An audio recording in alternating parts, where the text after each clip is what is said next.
ಸಂವಿಧಾನದ ಸಂಘರ್ಷ ನಡೀತಾ ಇದೆಯಾ? ಅನಂತಕುಮಾರ್ ಹೆಗಡೆ ವಿರುದ್ಧ ಬಿಜೆಪಿ ನಾಯಕರೊಬ್ಬರು ಕಿಡಿಕಾರಿದ್ದಾರೆ. ಅನಂತಕುಮಾರ್ ಹೆಗಡೆ ಅವನೊಬ್ಬ ಹುಚ್ಚ ಅಂತ ಬಿಜೆಪಿಯಲ್ಲಿ ರವಿಕುಮಾರ್ ಕಿಡಿಕಾರಿದ್ದಾರೆ. ಮಾಜಿ ಸಂಸದರ ವಿರುದ್ಧ MLC ರವಿಕುಮಾರ್ ಕಿಡಿಕಿಡಿಯಾಗಿದ್ದಾರೆ. ಸಂವಿಧಾನ ಬದಲಿಸ್ತೇವೆ ಅಂತ ಯಾರು ಹೇಳಿದ್ರು? ಮೋದಿ ಅಮಿತ್ ಶಾ ಹೇಳಿಕೆ ನೀಡಿದ್ರಾ ಅಂತ ವಾಗ್ದಾಳಿ ನಡೆಸಿದ್ದಾರೆ. ಸಂವಿಧಾನ ಬದಲಾಯಿಸೋದಕ್ಕೆ ನಾವು ಬಂದಿದ್ದು ಅಂತ ಈ ಹಿಂದೆ ಅನಂತಕುಮಾರ್ ಹೆಗಡೆ ಹೇಳಿದ್ರು ಅನ್ನೋ ವಾಕ್ಯವನ್ನ ಉಲ್ಲೇಖಿಸಿ ರವಿಕುಮಾರ್ ಕಿಡಿಕಾರಿದ್ದಾರೆ. ಮೋದಿ ಅಮಿತ್ ಶಾ ಹೇಳಿಕೆ ನೀಡಿದ್ರಾ ಅಂತ ವಾಗ್ದಾಳಿ ನಡೆಸಿದ್ದಾರೆ. ಸಂವಿಧಾನ ಸನ್ಮಾನ ಅಭಿಯಾನದಲ್ಲಿ ಅನಂತಕುಮಾರ್ ಹೆಗ್ಡೆಗೆ ರವಿಕುಮಾರ್ ಈ ರೀತಿ ಟಾಂಗ್ ನೀಡಿದ್ದಾರೆ. ನಿನ್ನೆ ಚಿತ್ರದುರ್ಗದಲ್ಲಿ ನಡೆದಿದ್ದಂತಹ ಅಭಿಯಾನ ಇದು. ಕುಮಾರ್ ಹೆಗ್ಡೆ ಸಂವಿಧಾನವನ್ನು ಬದಲಾಯಿಸಕ್ಕೆ ನಾವು ಬಂದಿದ್ದೇವೆ. ಅವರೊಬ್ಬ ಹುಚ್ಚ.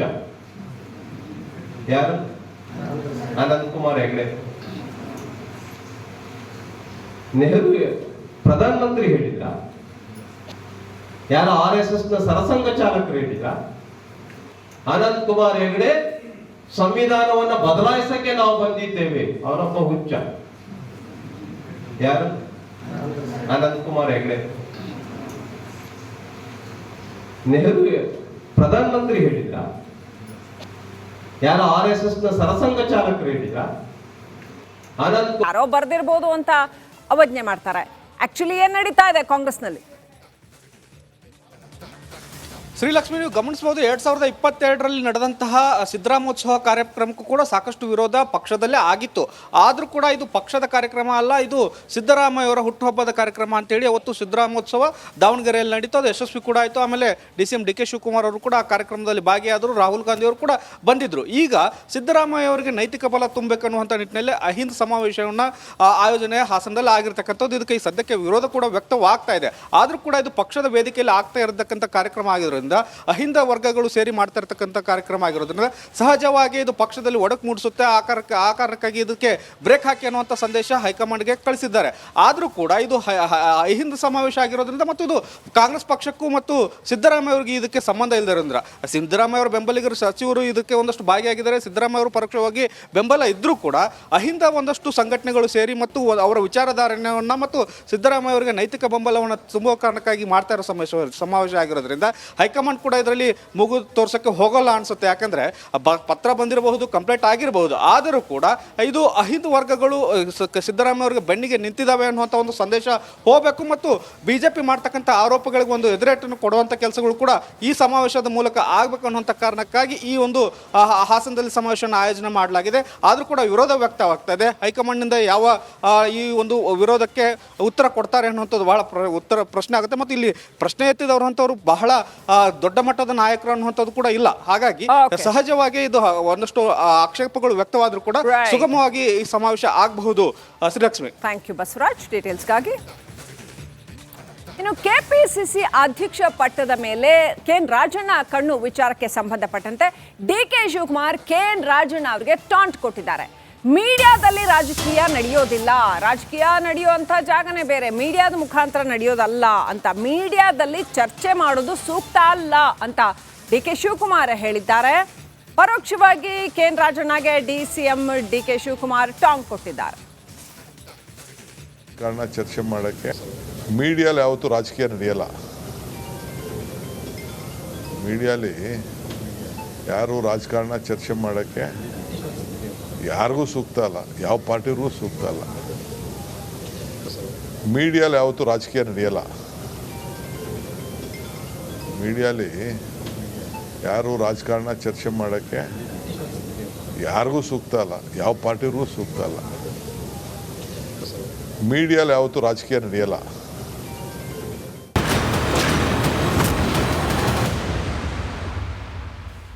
BGS ಆಸ್ಪತ್ರೆಯಲ್ಲಿ ಚಿಕಿತ್ಸೆಯನ್ನ ಪಡಿತಾ ಇರುವಂತಹ ರೇಣುಕಾ ಸ್ವಾಮಿ ಕೊಲೆ ಪ್ರಕರಣದ ಆರೋಪಿ ದರ್ಶನ್ ಆಪರೇಷನ್ ಅಂತ ಹೇಳಿ, ಆಪರೇಷನ್ ಅವಶ್ಯಕತೆ ಇದೆ ಅಂತ ಹೇಳಿ ಅವರು ಮಧ್ಯಂತರ ಜಾಮೀನನ್ನು ಪಡೆದುಕೊಂಡಿದ್ದರು. ಆದರೆ BGS ಆಸ್ಪತ್ರೆಗೆ ದಾಖಲಾದ ಬಳಿಕ ಇಲ್ಲಿಯವರೆಗೂ ಕೂಡ ಆಪರೇಷನ್ ಆಗಿಲ್ಲ. ಹಾಗಾದರೆ ದರ್ಶನ್ಗೆ ಆಪರೇಷನ್ ಅಗತ್ಯ ಇಲ್ವಾ? ಅದಕ್ಕೆ ಸಂಬಂಧಪಟ್ಟಂಥ ಒಂದು ವರದಿ ನಿಮ್ಮ ಮುಂದೆ.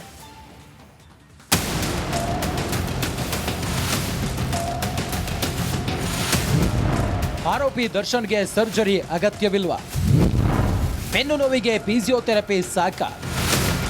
ಬಿಜಿಎಸ್ ಆಸ್ಪತ್ರೆಯಲ್ಲಿ ಚಿಕಿತ್ಸೆ ಪಡೆಯುತ್ತಿರುವ ದರ್ಶನ್ ಜಾಮೀನಿನ ಟೆನ್ಷನ್ನಲ್ಲೇ ದಿನ ದುಡ್ತಿದ್ದಾರೆ. ಈ ಮಧ್ಯೆ ದರ್ಶನ್ಗೆ ಮತ್ತೊಂದು ತಲೆನೋವು ಶುರುವಾಗಿದೆ. ಬೆನ್ನು ನೋವಿನ ಕಾರಣಕ್ಕೆ ಮಧ್ಯಂತರ ಜಾಮೀನು ಪಡೆದು ಆಸ್ಪತ್ರೆ ಸೇರಿರೋ ದರ್ಶನ್ಗೆ ಸರ್ಜರಿಯೇ ಅಗತ್ಯವಿಲ್ಲ ಎಂದು ವೈದ್ಯರು ಸಲಹೆ ನೀಡಿದ್ದಾರೆ ಎಂದು ಹೇಳಲಾಗ್ತಿದೆ.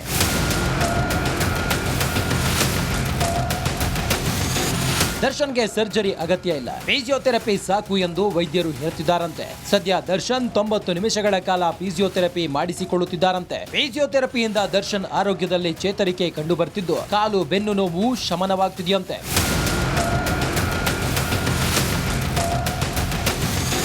ಫಿಸಿಯೋಥೆರಪಿಯಿಂದ ಬೆನ್ನು ನೋವು ಕಡಿಮೆಯಾಗ್ತಿರೋದ್ರಿಂದ ಸರ್ಜರಿ ಬೇಡ ಎಂದು ವೈದ್ಯರು ಹೇಳ್ತಿದ್ದಾರೆ ಅನ್ನೋ ಮಾಹಿತಿ ಬಹಿರಂಗವಾಗಿದೆ. ಮತ್ತೊಂದ್ ಕಡೆ ದರ್ಶನ್ ಬೇರೆ ಆಸ್ಪತ್ರೆಗೆ ಶಿಫ್ಟ್ ಆಗೋ ಬಗ್ಗೆಯೂ ಯೋಚಿಸುತ್ತಿದ್ದಾರಂತೆ.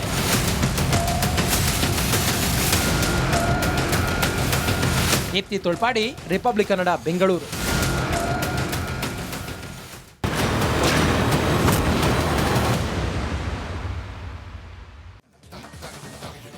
ತನಿಖಾಧಿಕಾರಿ ಕಿರುಕುಳದಿಂದಾಗಿ ಜೀವ ಆತ್ಮಹತ್ಯೆ ಕೇಸ್ ಆರೋಪದ ವಿಚಾರಕ್ಕೆ ಸಂಬಂಧಪಟ್ಟಂತೆ ಭೋವಿ ನಿಗಮದ ತನಿಖೆಯಿಂದ ಡಿವೈಎಸ್ಪಿ ಕನಕಲಕ್ಷ್ಮಿ ಅವರಿಗೆ ಕೊಕ್ ನೀಡಲಾಗಿದೆ.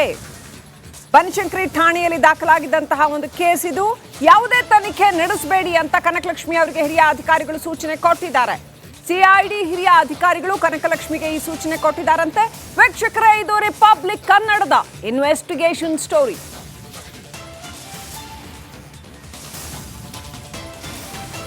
ಭೋವಿ ನಿಗಮದ ತನಿಖೆಯ ಸಂದರ್ಭದಲ್ಲಿ ಡಿವೈಎಸ್ಪಿ ಕನಕಲಕ್ಷ್ಮಿ ಈ ಜೀವ ಅನ್ನುವಂಥ ಮಹಿಳೆಗೆ ಏನು ಹಿಂಸೆ ಕೊಟ್ಟಿದ್ರು ಅನ್ನೋಂಥ ಆರೋಪ ಇತ್ತು. ಅಷ್ಟೇ ಅಲ್ಲ, ವಿವಸ್ತ್ರಗೊಳಿಸಿ ಚೆಕ್ ಮಾಡಿದ್ರು ಅನ್ನೋಂಥ ಆರೋಪ, ಜೊತೆಗೆ ಲಂಚಕ್ಕೆ ಬೇಡಿಕೆ ಇಟ್ಟಿದ್ರು ಅನ್ನೋಂಥ ಆರೋಪ. ಈ ಎಲ್ಲ ಆರೋಪಗಳ ಹಿನ್ನೆಲೆಯಲ್ಲಿ ಜೀವ ಆ ನಂತರ ಸೂಯಿಸೈಡ್ ನೋಟನ್ನು ಬರೆದಿಟ್ಟು ಆತ್ಮಹತ್ಯೆ ಮಾಡ್ಕೊಂಡಿದ್ರು ಅನ್ನುವಂಥ ವಿಚಾರ ಕೂಡ ಇತ್ತು.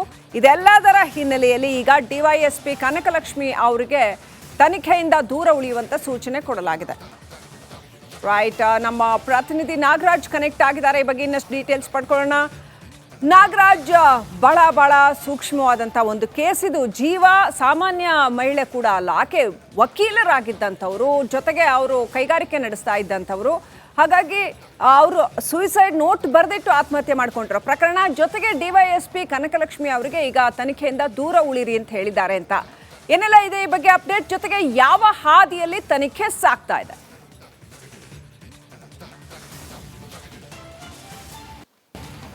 ಶ್ರೀಲಕ್ಷ್ಮಿ, ಏನು ಜೀವ ಆತ್ಮಹತ್ಯೆ ಪ್ರಕರಣಕ್ಕೆ ಸಂಬಂಧಿಸಿದಂತೆ ಏನು ತನಿಖೆಯನ್ನು ನಡೆಸ್ತಾ ಇದ್ದಂಥ ಡಿವೈಎಸ್ಪಿ ಕನಕಲಕ್ಷ್ಮಿ ಅವರಿಗೆ ಈ ಒಂದು ಪ್ರಕರಣಕ್ಕೆ ಸಂಬಂಧಿಸಿದಂತೆ ಯಾವುದೇ ತನಿಖೆಯನ್ನು ಸದ್ಯಕ್ಕೆ ಮಾಡಬೇಡಿ ಅಂತಂತೇಳಿ ಡಿವೈಎಸ್ಪಿ ಸಿಐಡಿ ಹಿರಿಯ ಅಧಿಕಾರಿಗಳು ಡಿವೈಎಸ್ಪಿ ಅವರಿಗೆ ಸೂಚನೆಯನ್ನು ಕೊಟ್ಟಿರ್ತಕ್ಕಂಥದ್ದು ಒಂದು ಕಡೆ. ಆದರೆ ಈ ಒಂದು ಪ್ರಕರಣದಲ್ಲಿ ಈಗಾಗಲೇ ಏನೋ 13 ಪುಟಗಳ ಒಂದು ಡೆತ್ ನೋಟನ್ನು ವಶಕ್ಕೆ ಪಡೆಯಲಾಗಿದೆ. ಅದನ್ನು FSLಗೆ ಕಳಿಸಿರ್ತಕ್ಕಂಥದ್ದು. ಅದು ಜೀವ ಅವರೇ ಬರೆದಿರ್ತಕ್ಕಂಥ ಡೆತ್ ನೋಟ ಅಥವಾ ಏನು ಬೇರೆ ಯಾರ್ದಾದ್ರೂ ಬರವಣಿಗೆ ಇದೆಯಾ, ಯಾಕೆ ಇಷ್ಟೊಂದು ದೊಡ್ಡ ಮಟ್ಟದ 13 ಪುಟಗಳ ಒಂದು ಡೆತ್ ನೋಟನ್ನು ಬರೆಯಲಾಗಿದೆ, ಎಲ್ಲ ವಿಚಾರಗಳ ಬಗ್ಗೆ ತಿಳಿದುಕೊಳ್ಳೋದಕ್ಕೆ CCB ಅಧಿಕಾರಿಗಳು ಮುಂದಾಗಿರ್ತಕ್ಕಂಥದ್ದು. ಇದರ ಜೊತೆಗೆ ಇವತ್ತು ಒಂದು ಆದೇಶ ಬರಬೇಕಾಗಿತ್ತು. ಈ ಒಂದು ಪ್ರಕರಣವನ್ನು CBIಗೆ ವಹಿಸುವುದಕ್ಕೆ ಸಂಬಂಧಿಸಿದಂತೆ ಏನು ವಕೀಲರ ಸಂಘದಿಂದ ಒಂದು ಅರ್ಜಿಯನ್ನು ಹೈಕೋರ್ಟ್ಗೆ ಹಾಕಲಾಗಿತ್ತು, ಅದರ ಆದೇಶ ಬರಬೇಕಾಗಿತ್ತು. ಆದರೆ ಇವತ್ತು ಏನು ಜಸ್ಟಿಸ್ M ನಾಗಪ್ರಸನ್ನ ಅವರಿದ್ದ ಪೀಠ ಅವರು ಇವತ್ತು ಪೀಠದಲ್ಲಿ ಕೂರ್ತಾ ಇಲ್ಲ. ಹೀಗಾಗಿ ಇವತ್ತು ಆದೇಶ ಬರುವಂಥದ್ದು ಬಹುತೇಕ ಡೌಟ್.